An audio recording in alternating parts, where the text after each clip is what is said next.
Here's the thing about this television. It doesn't have built-in microphones that report back to advertisers. Isn't that amazing? It's amazing. Here's something that's kind of neat about these old televisions. Something that you don't see very much that you thought maybe was annoying at the time. Snow. Static. And that's all you're going to get, even if I had an antenna hooked up to here, because they reassigned all the frequencies that they used for television back in the day. I don't understand the YouTube rules. I'm watching videos from that I enjoy, kind of, it's abandoned buildings and things like that, and people are going into abandoned buildings. They're breaking and entering, okay? And you sort of overlook that, right? Because you're like, oh, cool, look at all this stuff. They're just breaking and entering. And YouTube doesn't have a problem with that. YouTube encourages people to break into buildings. To be honest with you, they do. Because those videos are getting paid. Those people are getting paid, and they're getting like 1 million hits on things like, oh, we're going to visit an abandoned building. And the whole time they're running away from cops. So they're obviously aware that they're breaking the law. But YouTube has no problem with that, which is weird, okay? Because I don't really have a problem with it either, because a lot of these places are owned by the banks, and fuck the banks. But some of these places aren't. Some of these places are owned by family members. Somebody passes away 3 states away, and they're now in charge of a house. And like, how are you going to get to that? And what kind of shape is it in? And Uncle Richard was a pack rat, so like, we're afraid to go to the house because it's full of stuff, and that's when the abandoned people come in. And it's strange that YouTube is like, no problem with that. I was watching one of those, and the guy said the word ass, and he bleeped it out because he was in an abandoned house that he broke into, and he made sure that he didn't say ass so that YouTube didn't demonetize him for saying ass. We're about breaking into the building. No problem with that, apparently. I was watching another one where they found human remains. I think it's human remains because they didn't even talk about it. They couldn't talk about it. Meanwhile, they're, discovering, sort of exploring a property that they probably shouldn't have been. YouTube has no problem with that, but YouTube had a problem with, like, maybe that he was saying that he found a human, thigh bone or something. So they had to blank all that out and not talk about it. You can't talk about suicide. I like to talk about suicide because I've been there. Not like I just been to the point where I thought about it. Okay, and that's sad. And I've had friends and family commit suicide. But you can't fucking talk about it. I don't understand that, YouTube, should I just change my channel if I want to make money? Should I like start breaking into houses? Is that what YouTube wants? Does YouTube want me to break into houses? Because I'm not very good at that kind of shit. I don't do well in that kind of situation. I'm not very good at like crime. I just like I've got a clean criminal record. Because sometimes there were times when I really could have gotten in trouble for being drunk or something. But never did anything to, purposely try to harm people or break into their property, But it seems like that's the lopsided YouTube idea, is that you could break into houses or buildings that are unoccupied, or they think they're unoccupied. How many times have I seen abandoned shows where, oh my God, there's a squatter living here, or somebody else living here, or it's somebody's fucking house. It's just a mess, I have often thought about my clutter. I'm like, what if we're in an abandoned house? Oh shit, there's somebody here. And YouTube's okay with that. But if I want to talk about the suicide of my friend, and I can't even say suicide, unalive. Really?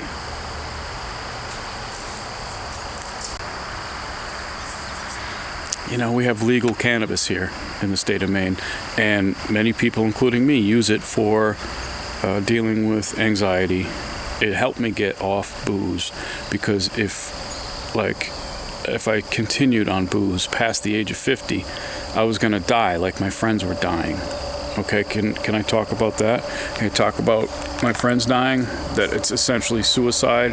After a while, like my friend Randy, he was like drinking himself to death and sort of was like, okay, well then fine, that's what I'm going to do. It's essentially suicide, you know? Can't talk about that. Can't even say the word. Ooh. Okay. Is that how we're going to go? Maybe I should break into a building. If I break into a building, can I talk about suicide? Is the building unalive because it's abandoned? They're putting people in dangerous situations. People are putting themselves in dangerous situations for money, you know, and YouTube's like, oh, okay, cool. As long as you mention your VPN and all your other sponsors, you know, paid sponsorship. Do these sponsors like want you to break into buildings? They're like, hey, we'd like you to break into more buildings, the sponsors. Yeah, I don't understand. I just don't understand the 21st century. I think that's the whole thing, is that I do not understand the 21st century. I don't understand this sort of like morality that they're trying to push.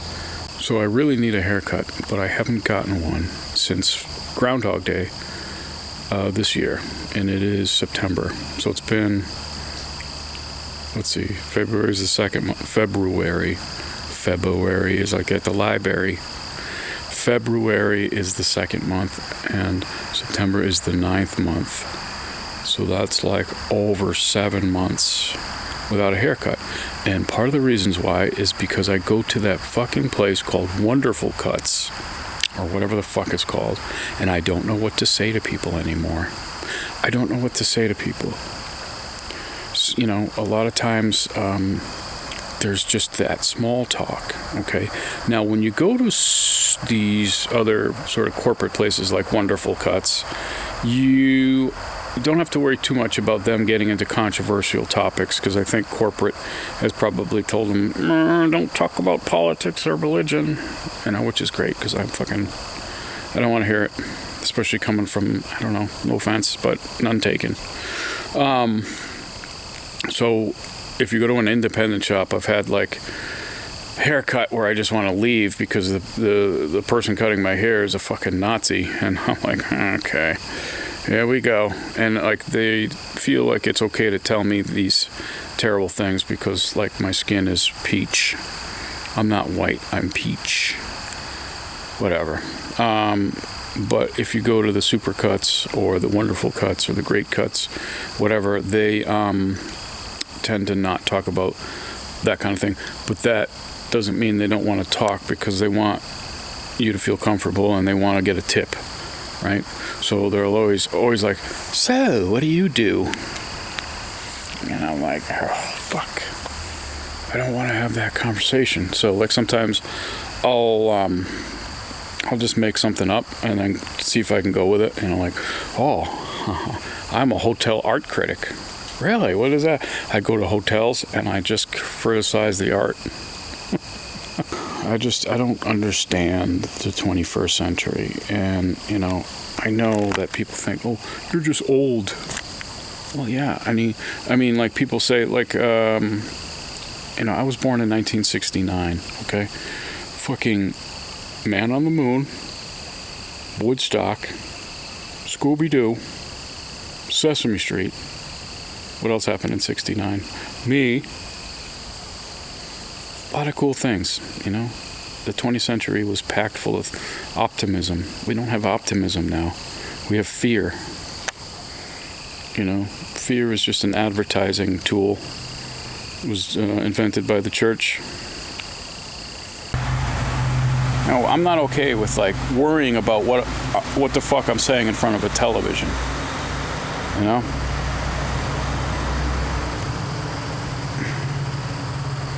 Oh, we're used to it now. It's okay. Well, for those of us who remember the 20th century, it's not okay. Okay? Okay. But all I know is that YouTube wants me to break into houses. You know, I say that, and then if I write that in the thing, they're going to get mad. But it's fucking true. You're rewarding people for doing illegal things, and you're punishing them for talking about problems like suicide. And as I get closer to that 1,000 subscriber mark, which I'm not really concerned about, but I keep getting messages from YouTube, hey, you're ready to be monetized pretty soon. Oh, great. Just need to break into one more building, and you're all set.